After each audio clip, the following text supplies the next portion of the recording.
রাবণ ময়দানে এসেছে, খড়গপুরের রাবণ ময়দান। দশমীতে রাবণ পোড়ানো হয়। রাবণ পোড়ানো হয় তার পিপারে।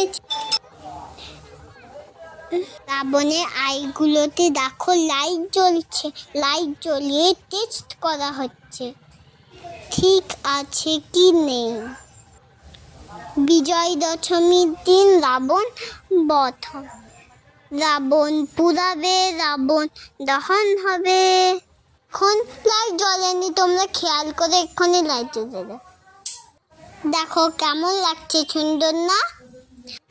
রাবণের আঁচল মাথাতে লাইট জ্বলছে, মানে ওর টিপেছি গোলটা আছে, ওর মাঝে একটা বাটন আছে, ওটা জ্বালাইনি।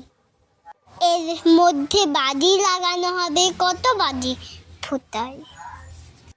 বডিটা একটু দূরে তৈরি করা হচ্ছে। আঙ্কেলরা রাত জেগে রাবণ তৈরি করছে। দশমীর দিন অনেক মজা হয়, অনেক ভিড় হয়, সবাই মজার ছেড়া দেখতে আছে। সকালবেলায় রাবণকে ট্রেনে করে তুলে জাল